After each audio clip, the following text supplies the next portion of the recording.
आप सभी का स्वागत है ऑनलाइन टीचिंग में। लास्ट टाइम मैंने पार्ट 1 आपको कराया था क्रॉप प्रोडक्शन एंड मैनेजमेंट में, और हम लोग पहुंच चुके थे एग्रीकल्चरल प्रैक्टिसेस पे। तो इससे पहले का हम बता चुके हैं आपको। आज हम करेंगे एग्रीकल्चरल प्रैक्टिसेस। मैंने निशान लगा दिया है रेड से, आप देख सकते हो। ठीक है, हम यहाँ से आज करेंगे, तो उसी के आगे का पोर्शन है ये। और जिन बच्चों ने पिछला वाला सुन लिया था लेक्चर, तो उसके आगे हम बढ़ेंगे। जिन्होंने नहीं सुना है उसका मैं लिंक आपको डिस्क्रिप्शन में दे दूँगा। आप सबसे पहले उसको एक बार सुन लीजिएगा ताकि आपको आगे का चैप्टर समझ में आ सके। तो चलिए इसी के साथ हम आगे चलते हैं। यहाँ पर है एग्रीकल्चरल प्रैक्टिसेस। ये आप जो येलो पोर्शन आप देख रहे हैं, यहाँ से हम लोग स्टार्ट कर रहे हैं। Till 10,000 BCE people were nomadic. They were wandering in groups from place to place in search of food and shelter. They ate raw fruits and vegetables and started hunting animals for food. Later they could cultivate land and produce rice, wheat and other food crops. Thus was born agriculture. यहाँ से क्या है, 10,000 BCs यानी कि 10,000 वर्ष आप देखो, बहुत पहले की बात है। तो उस समय जो लोग होते थे वो खाने की तलाश में इधर उधर भटका करते थे, और वो कच्चा मांस, कच्चे फ्रूट्स, वेजिटेबल्स, इस तरह से वो अपना पेट भरते थे उनको खा के। बट धीरे धीरे क्या हुआ कि उन्होंने स्टार्ट कर दिया हंटिंग करना, जानवरों को शिकार करना और उनसे मांस लेना।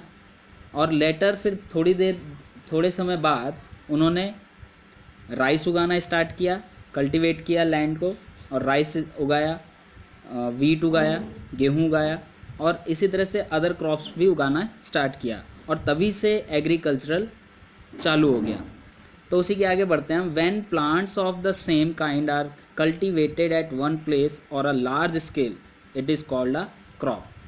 अब क्रॉप की डेफिनेशन यहाँ पे मिल जाती है आपको, कि मैं निशान लगा देता हूँ, आप ज़रा देखिएगा कि व्हेन से लेके, ये जो व्हेन देख रहे हैं आप, रेड कलर से मैंने निशान लगा दिया, और व्हेन से लेके आपने cultivated at one place on a large scale, it is called a crop. तो क्रॉप जो है वो यहाँ से आप लिख सकते हैं अपनी कॉपी में।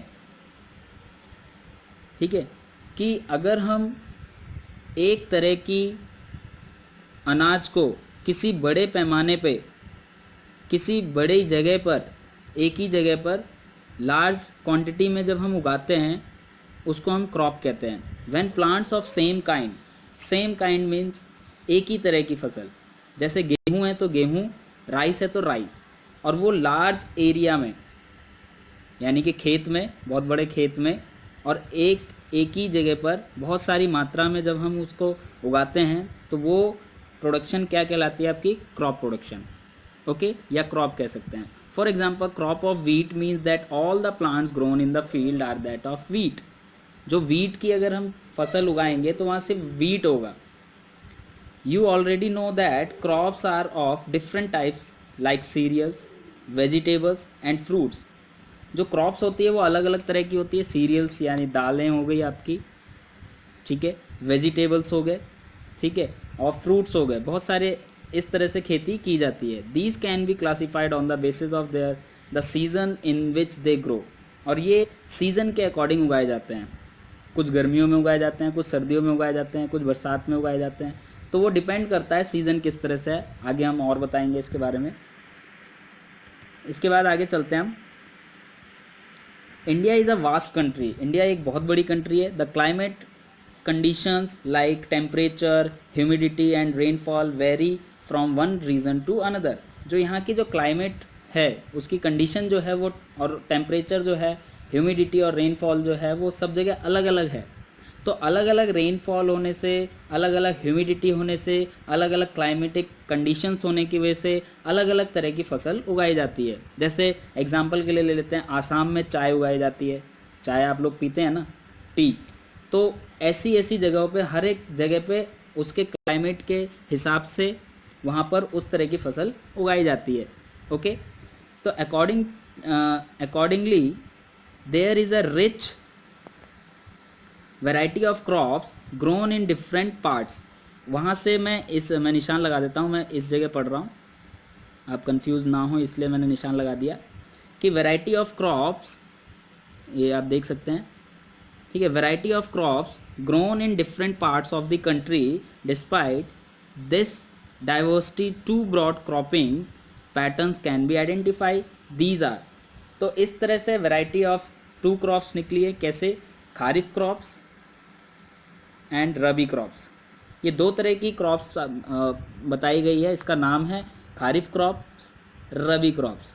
कई बार आपने मोदी साहब की स्पीच में भी सुना होगा, वे अक्सर करके इस तरह से बोलते हैं, खारिफ क्रॉप, रबी क्रॉप्स, ठीक है। किसानों की जब बात करते हैं तो वो इस तरह से नाम लेके बोलते हैं। तो वहाँ आपको क्या समझना है कि खारिफ क्रॉप क्या है और रबी क्रॉप्स क्या है। तो मैं बता देता हूँ खारिफ क्रॉप क्या है। The crops which are Son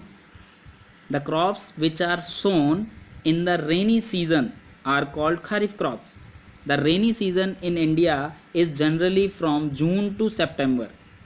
Paddy, maize, soyabean, groundnuts and cotton are kharif crops. तो एग्जाम्पल की अगर बात करेंगे कि खारिफ क्रॉप क्या है, तो आप बता सकते हैं पैडी, मेज और soybean, groundnuts and cotton are kharif crop. और खारिफ क्रॉप कहते किसको हैं, कौन सी होती है? The crops which are sown in the rainy season, जो बरसात के समय पे उगाई जाती है, जो बरसात के समय पे उगाई जाती है उनको हम बोलते हैं खारिफ क्रॉप। और उसका जो महीना होता है वो डिसाइडेड है, वो कब से कब होता है, जून टू सितंबर, यानी जून से लेके सितंबर तक की जितनी भी फसल्स होंगी उसको खारिफ क्रॉप्स कहेंगे। इसके बाद चलते हैं हम, आई होप आपको ये समझ में आ गया होगा खारिफ क्रॉप क्या आता है। अगर नहीं समझ में आया तो वीडियो को बैक करके दोबारा से ध्यान से सुनना, आपको ज़रूर समझ में आएगा। ये बहुत इंपॉर्टेंट है, एग्ज़ाम से रिलेटेड हैं और डायरेक्ट क्वेश्चन पूछे जाते हैं। What is kharif crop, rabi crops, तो आप इजीली आप बता पाएंगे और समझ पाएंगे। ओके, तो चलिए आगे चलते हैं। इसके बाद नेक्स्ट आता है रबी क्रॉप्स। रबी क्रॉप्स क्या है? The crops grown in the winter season. ऐसी क्रॉप्स जो विंटर सीजन में उगाई जाती है, यानी कि October to March, are called rabi crops. Example of rabi crops are wheat, gram, pea, mustard and linseed. ये सारी जो एग्जाम्पल्स है वो रबी क्रॉप्स की हैं। Besides these pulses and vegetables are grown during summer at many places. इसके अलावा समर में जो उगाई जाती है वो दालें हैं और सब्जियां हैं, ये समर में उगाई जाती है। तो आपको समझ में आ गया होगा खारिफ क्रॉप्स क्या हैं और rabi crops. Rabi crop mainly आपको याद रखना है October to March, and kharif crop mainly आपको याद रखना है जून टू सितंबर। ये मंथ डिसाइडेड हैं, इन्हीं में ये क्रॉप्स उगाई जाती हैं और फसल तैयार होने के बाद काट ली जाती है। ओके, चलते हैं आगे। 1.2 पैराग्राफ में पढ़ने वाला हूँ, basic practices of crop productions. कुछ प्रैक्टिसेस होती है क्रॉप प्रोडक्शन की, तो वो है क्या चीज़?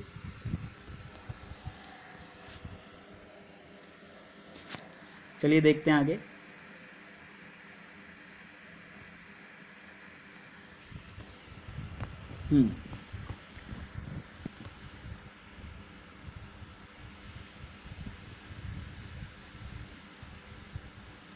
यस, सॉरी थोड़ा सा डिस्टर्ब हो गया था इसमें। यहाँ पर आता है 1.2 basic practices of crop production. Why paddy can not be grown in the winter season. अब बूझो जो है वो क्वेश्चन पूछता है कि जो पैडी है उसको हम विंटर सीजन में क्यों नहीं उगाते। तो यहाँ पर क्या है, paddy requires a lot of water. अब उसका आंसर पहेली देती है कि पैडी जो है उसको ज़्यादा पानी की ज़रूरत होती है, जिसकी वजह से हम विंटर सीजन में नहीं उगा सकते हैं। Therefore it is grown only in rainy season। तो हम इसको सिर्फ रेनी सीजन में ही उगा सकते हैं। Cultivation of crops involves several activities undertaken by farmers over a period of time.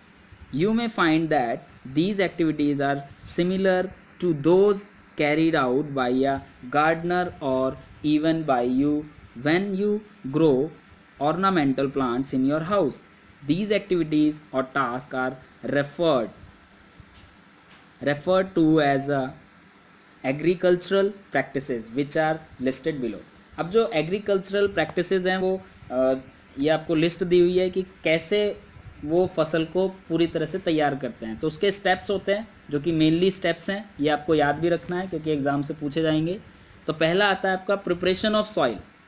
जब भी आप फसल उगाएंगे तो उसमें सबसे पहली जो महत्वपूर्ण चीज़ है वो है preparation of soil. What is preparation of soil, हम इसके डिटेल में पढ़ेंगे, पूरी डिटेल में जाएंगे.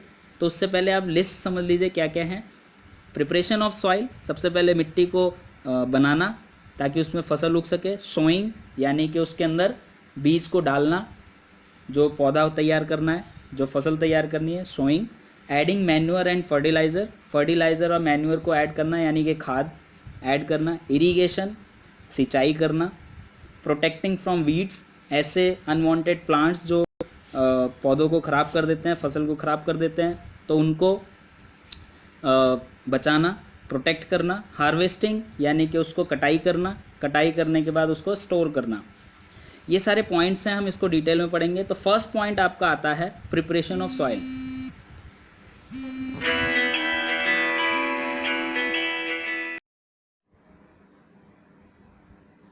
तो चलते हैं आगे हम. Point 1.3 Preparation of soil. The preparation of soil is the first step before growing a crop. One of the most important tasks in agriculture is to turn the soil and loosen it. This allows the roots of penetrate deep into the soil. The loose soil allows the roots to breathe easily even when they go deep into the soil. Why does the loosening of soil allow the roots to breathe easily? अब question ये आता है कि हमें soil को loose क्यों करना पड़ता है. तो सबसे पहले मैंने आपको यही बताया था प्रिपरेशन ऑफ सॉइल. तो प्रिपरेशन ऑफ सॉइल का मतलब ही यही हो गया कि जब सख्त ज़मीन हो जाती है तो उसको हल से या फिर ट्रैक्टर से उस मिट्टी को खोदा जाता है. खोदने के का पर्पज़ होता है कि जो भी हम बीज डालेंगे तो वो डीप अंडर तक जाएं, यानी कि मिट्टी में गहराई तक जाएं, जिससे कि उसकी जब जड़ें निकले तो वो अच्छे से पकड़ बना सके. तो जो मिट्टी को खोदा जाता है इसीलिए खोदा जाता है और लूज़ किया जाता है कि उसकी जो जड़ें हैं वो प्रॉपरली स्टेबल हो सकें. उसके बाद आगे चलते हैं. The loosen soil helps in the growth of earthworms and microbes present in the soil. These organisms are friend to the farmer since they farmer turn and loosen the soil and add humus to it. But why the soil needs to be turned and loosen? जो soil है उसको loose क्यों किया जाता है, turn क्यों किया जाता है? क्योंकि टर्न और लूज़ करने से ये बेनिफिट होता है कि जो उसमें अर्थवॉर्म्स हैं वो अच्छे से ब्रीथ कर पाते हैं, वो उसमें फीड कर पाते हैं, और उससे क्या होता है कि मिट्टी जो होती है पूरी उपजाऊ बनती है. और इसीलिए कहा जाता है कि जो फार्मर्स के बेस्ट फ्रेंड हैं वो केचुए हैं. केचुए यानी कि अर्थवॉर्म्स. तो इसीलिए मिट्टी को लूज़ किया जाता है कि वहाँ पर जो मिट्टी है, सख्त मिट्टी है, वो उसमें थोड़ी सी खुरदुरी लूज़ हो जाएगी, तो वहाँ पर अर्थवॉर्म जो हैं फीड कर पाएंगे, और फीड करेंगे, फीड यानी कि उतना भोजन तैयार कर पाते हैं, वो वहाँ पर आ जाते हैं, प्रेजेंट हो जाते हैं, और वो सारी मिट्टी को खोद के और रख देते हैं ताकि वो और भी ज़्यादा लूज़ हो जाती है, जिससे कि प्लांट्स को proper air, proper nourishment, proper water और इस तरह की चीज़ें उनको अवेलेबल हो सके. तो इसलिए ये बहुत ज़रूरी है. और इसमें एक मेन क्वेश्चन भी आ जाता है कि who is the best friend of farmers. तो बेस्ट फ्रेंड कौन से हो गए? अर्थवॉर्म्स. ठीक है.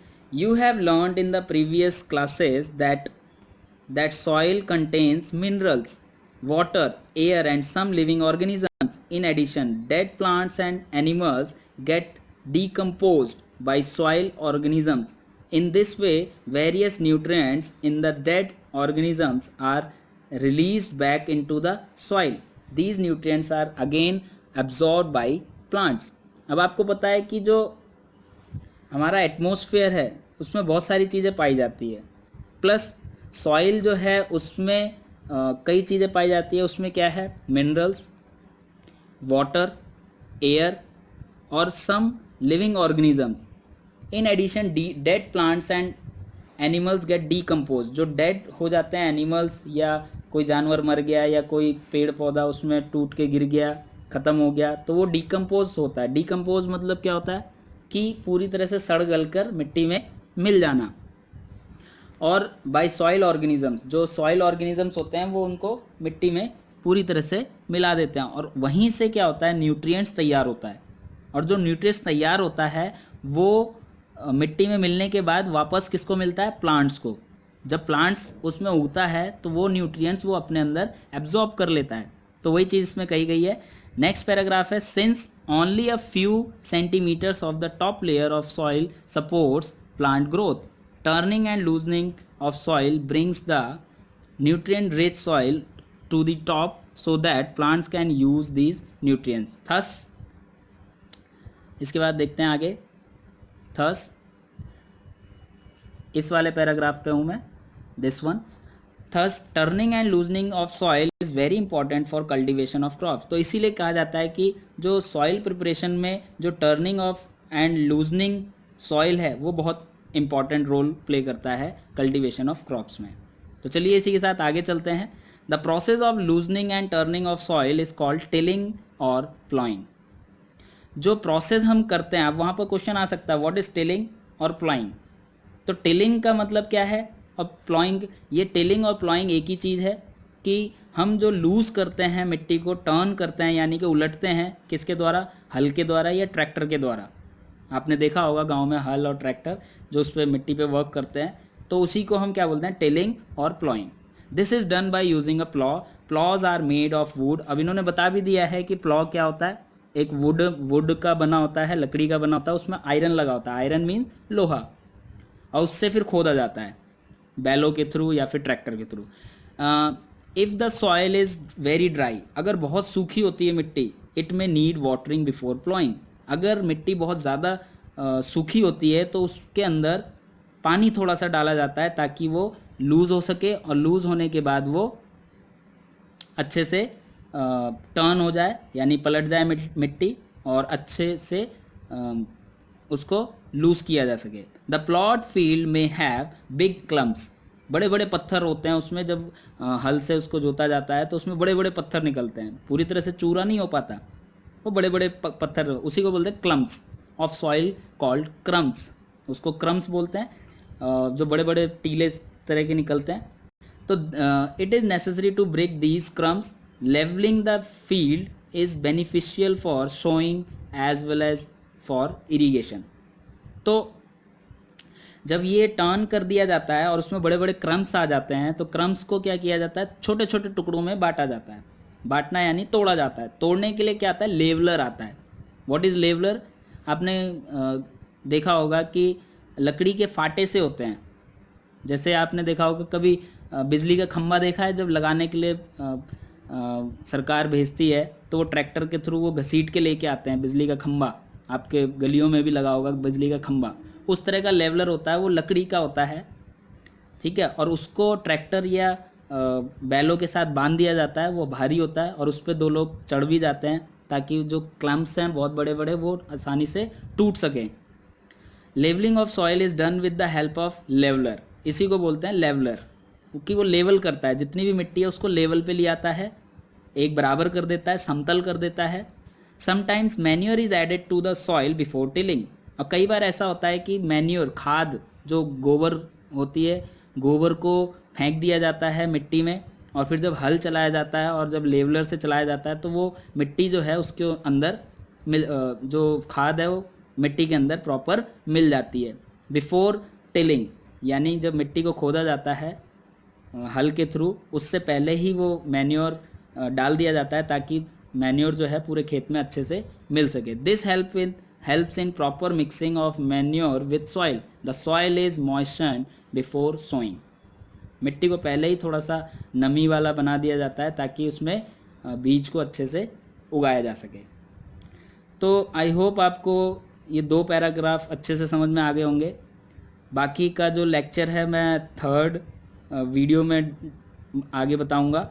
तो आई होप आपको ये समझ में आया होगा। अगर किसी बच्चे को नहीं समझ में आया तो वो मुझे कमेंट कर सकता है।